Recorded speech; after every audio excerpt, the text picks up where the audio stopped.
Good evening there, everybody. What is happening? Hopefully, y'all are having a wonderful day today. So, when it comes down to it, I thought that I would personally review this little video that I found very particularly interesting. And this is going to be a video by that of DontaesBoxingNation. And in this short little video, he's going to be giving his breakdown of the Tony Harrison versus Tszyu fight that, of course, ended up happening tonight. And for some of you overall that are asking me the question, well, or maybe asking the question, why are you reviewing this video? And there's always a lot of people, once again, that ask me, why do you tend to review that of videos by that of Boxing Eagle or DontaesBoxingNation or Aki TV or certain other channels like that?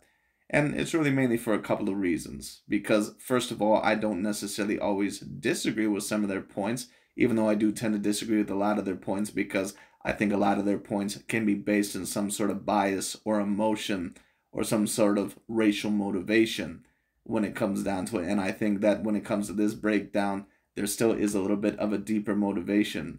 But there also is some people that ask me, well, you always say that DontaesBoxingNation and some of these channels that they're racially motivated, but I've seen them give credit to certain fighters like David Benavidez and Josh Taylor and criticize certain other fighters. So, are you really sure on the know that you really have the correct assertion? Why are they giving credit overall to these certain fighters?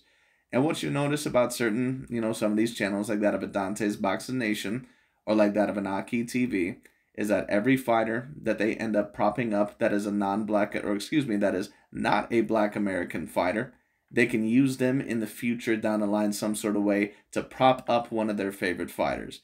You notice overall with Mr. Canelo Alvarez or Tyson Fury or Alexander Usyk, certain fighters, and Vasily Lomachenko once upon a time, certain fighters that were 100% for sure looked to be overall the unanimous 100% best fighter of their weight divisions. DontaesBoxingNation never had those guys debatably as the #1 pound-for-pound fighter in the world. So he may talk well about Josh Taylor, he may talk well about David Benavidez, he may talk well about Tszyu. The reason why that is because he can use them. He can prop them up over to prop up certain fighters, and you're going to see that exact thing within this video. Once again, he never talks about Tyson Fury, who is 100% the best heavyweight in the world. He never talks about him great. He always tries to tear him down. Canelo Alvarez, who's an all-time great fighter, who was 100% the best fighter of his division, he was always trying to tear him down. But Josh Taylor, he always overall tried to prop up, and don't get me wrong, he was a great fighter. In my opinion, top 10 pound-for-pound fighter. He always tried to prop up those fighters when it came down to it because he can use them. Because he knew that if Josh Taylor fought that of a Terrence Bud Crawford or an Errol Spence Jr., he could claim, wow, take a look at how dominant Terrence Bud Crawford were and Errol Spence Jr. were against Josh Taylor, and he was top 5 pound-for-pound. Even though Josh Taylor was never truly top 5 pound-for-pound in my opinion, they only rank those type of fighters top 10 pound-for-pound or top 5 pound-for-pound when they think that they can use them. Same reason overall why they're propping up David Benavidez, because they know that they can try to use his name to murk the waters with Canelo Alvarez's name. That's the main reason why they're using him at the current moment in time. But when the time comes, they will not overall muddy their favorite fighters' names overall with that of David Benavidez. For those of you that notice, they always claim that Canelo Alvarez ducked that of David Benavidez. But the criticism for Jermell Charlo overall calling out David Benavidez and then never going on the action, they never still to this day really claimed that Jermell Charlo ducked David Benavidez. So once again, a big part of the reason why I review their videos is because sometimes they make points that, in my opinion, they're not always the worst points. And Dante, all in all, he can try to trick you and he can try to say all this shit about, oh, overall when it comes down, I'm just here to tell the truth about, misconstructed black fighters and all this sort of stuff. And listen, that's great to a degree. Because I agree with the point on the note that there are certain double standards against that of black fighters or certain black athletes, and that some of the stuff that he says, there's a little bit of truth to them. But Dante, a lot of the times, once again, he's also full of shit. It just is what it is. And you're going to see that a little bit in this video. But anyways, let's get into it. Let's see what he has to say. DontaesBoxingNation, what's going on, guys? So Tszyu, he stops Tony Harrison in the 9th round. I was extremely impressed with Tszyu's performance. For those of you guys who are new to boxing, Tszyu is the son of the legendary, at least Australians legendary, Tszyu. And Tszyu was pound for pound one of the best fighters in the world in his prime. At least until he lost to Ricky Hatton, and then Ricky Hatton, of course, lost to Floyd Mayweather. But Tszyu at the time... And of course, the reason why he brought up Floyd Mayweather Jr. was to remind people that Floyd Mayweather Jr. is pretty much the greatest of all time. And that those of you that try to tear down black fighters, you're never going to take that away from us. And you know what? Overall, to a degree, I agree with him. Floyd Mayweather Jr., in my opinion, he is the greatest fighter of all time, at least that I've seen. And there is a lot of people that do hate on Floyd Mayweather Jr. because he was a dominant black fighter and because he was the most dominant fighter of his day. He was pound for pound number 3, the best fighter in the world. And this is when pound for pound lists really meant something, when they were really legit. So when it comes to Tszyu's son, Tszyu, it's extremely rare to see a son of a legendary fighter or a champion be as good or maybe even better than his father was.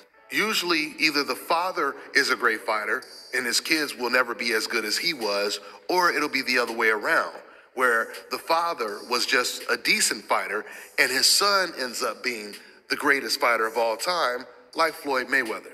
So in this fight, Tszyu, he showed that he was a complete fighter. It's actually a really, really good thing now that Jermell Charlo ended up suffering that injury, because now this is really going to promote that fight even more. This fight is even much bigger now, with Tszyu, or Tszyu, I should say, stopping the man that actually has a win over Jermell Charlo. It's going to make the Jermell Charlo versus Tszyu fight much bigger. Tszyu, he's aggressive. Now, once again, for those of you overall that have heard Dante's narratives in the past, especially about that of Canelo Alvarez, what is always the narrative? That Canelo Alvarez apparently beats fighters that, excuse me, they're old or they already have losses.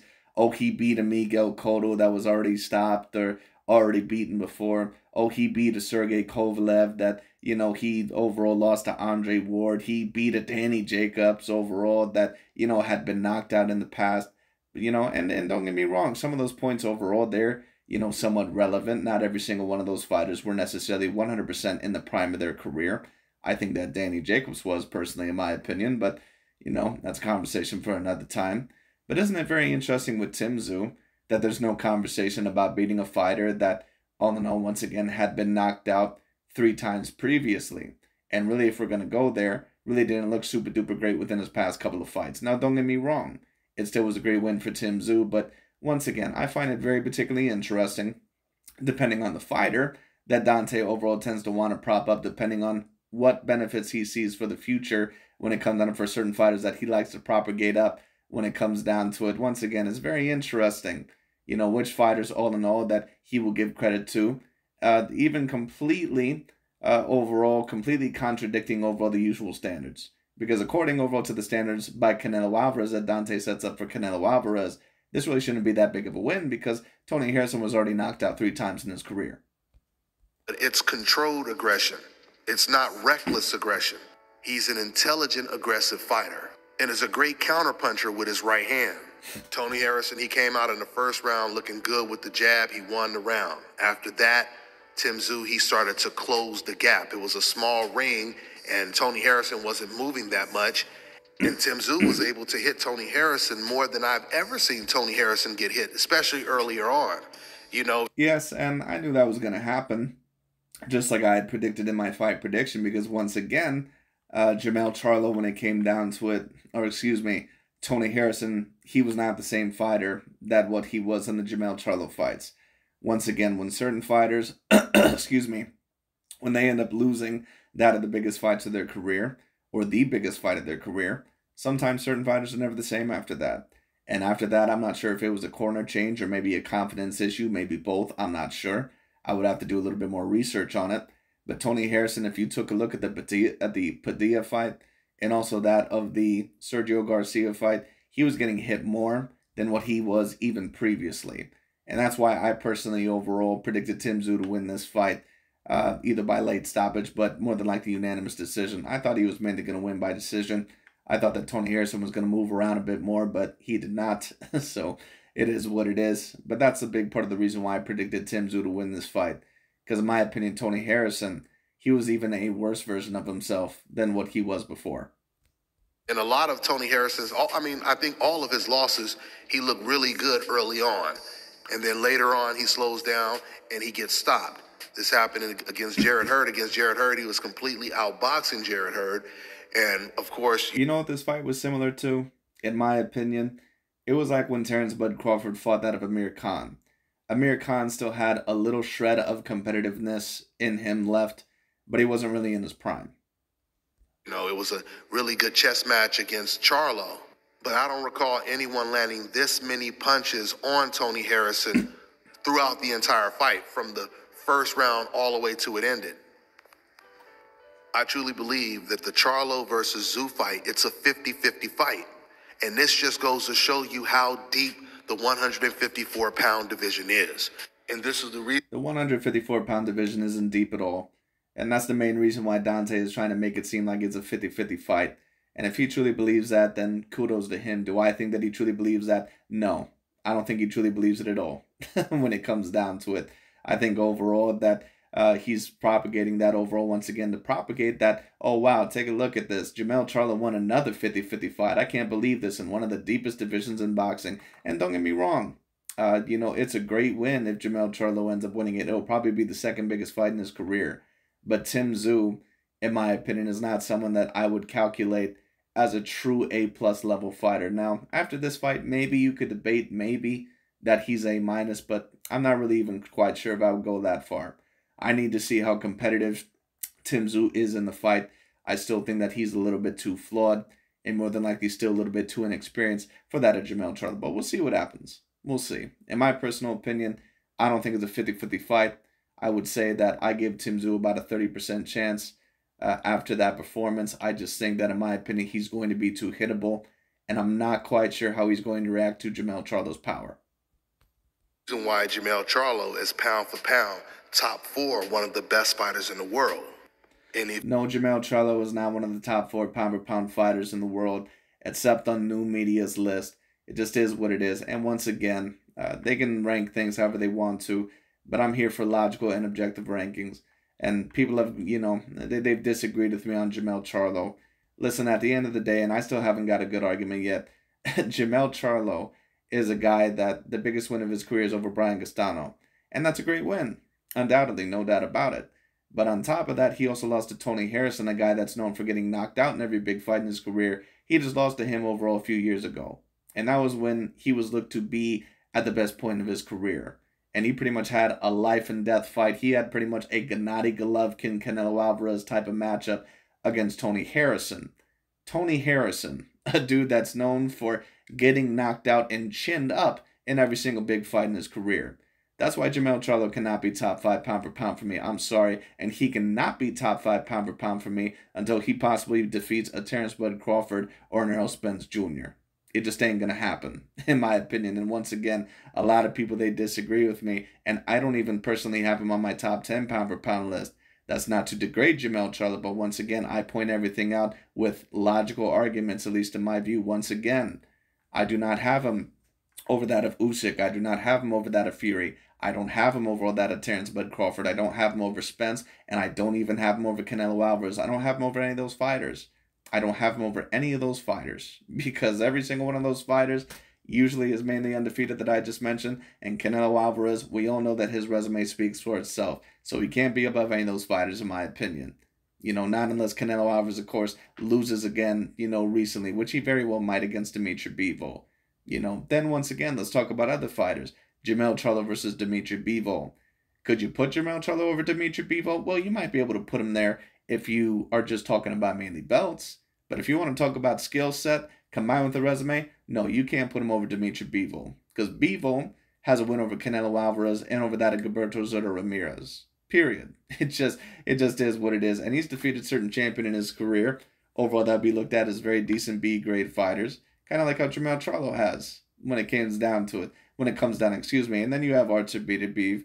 Then you also have Devin Haney, Shakur Stevenson, Josh Taylor, Mr. Naoya Inoue, or Naoya Inoue, however you pronounce his name. Is Jermell Charlo really above any of those fighters? I don't know, because all those fighters that I just really mentioned, you can debate that each and every single one of those fighters, besides maybe Inoue, and maybe another fighter has a better resume than what he has. You know, maybe Shakur Stevenson as well. But, you know, when it comes down, or excuse me, not Shakur Stevenson, but Devin Haney, maybe those guys when it comes down to it. But Devin Haney and Shakur Stevenson, they're also both undefeated. You know, they're also both undefeated when it comes down to it. And you can debate that they've been a little bit more dominant. And Shakur Stevenson, I believe, is a two-weight division champion, maybe even a three, but I think it's only a two. Devin Haney has completely unified a weight division. That's why it's like, I really don't understand how Jermell Charlo truly can be one of the top 4 pound-for-pound fighters.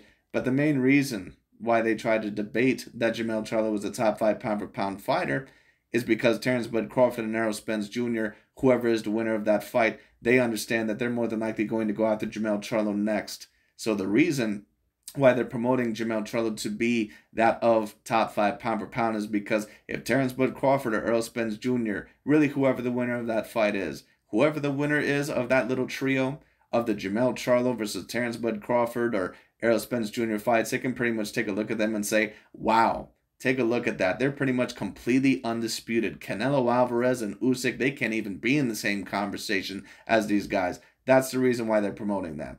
And don't get me wrong, if Terrence Bud Crawford and Spence, if they were able to defeat, you know, let's say Terrence Bud Crawford, for example, if he's able to defeat Spence and Jermell Charlo, you have a great debate that he's the undisputed fighter of the world. You have a great debate that he is the complete undisputed #1 pound-for-pound fighter of the world. But let's not put Jermell Charlo, a guy that lost to Tony Harrison just a couple years ago. And on top of that, when it comes down to it, the biggest win of his career, it was over Brian Castano, a first fight which he probably clearly should have lost not too long ago over when it came down to it. And on top of that, the other biggest wins of his career is pretty much over clear B-grade fighters. Like, I'm sorry, but no. You can debate that he's top 10, but top 5, no. He does manage to beat Tszyu, he goes even higher on that list. And that's exactly Dante's motivation right there.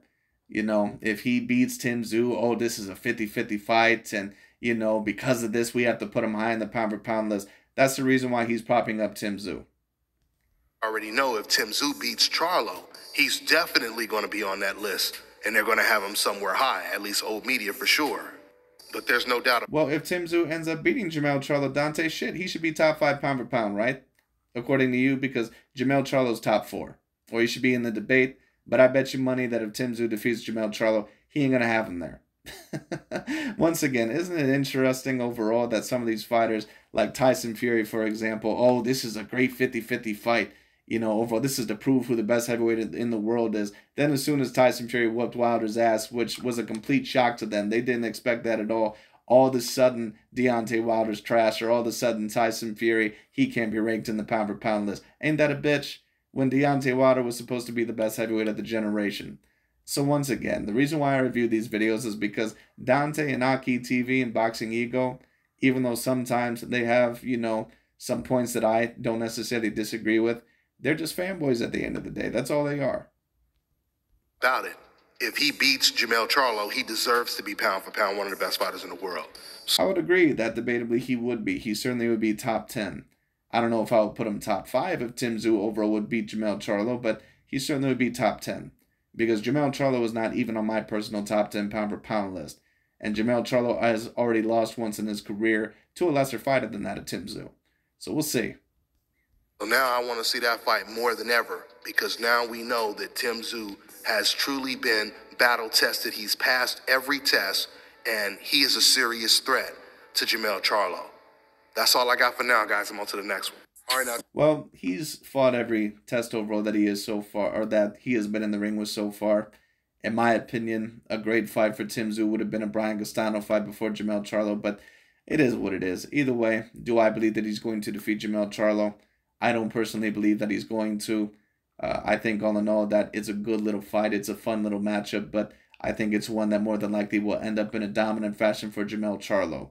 Like I said, there's really no one at the 154-pound weight division besides Brian Castano that really, in my opinion, could 100% truly challenge that of Jermell Charlo. Just my view of it. Just my view of it. Just is what it is. You know, the only other fighters besides that are even around there, and I'm not even going to include the 160-pound weight division because I don't know if Jermell Charlo has any plans to really move there. The only fighters really that could possibly challenge other than Castano, and he's pretty much done at this point probably, would be either Terrence Bud Crawford or Spence. That's pretty much about it. But anyways, that's pretty much about it for today. Thank you all so much for watching. I'll talk to you all later.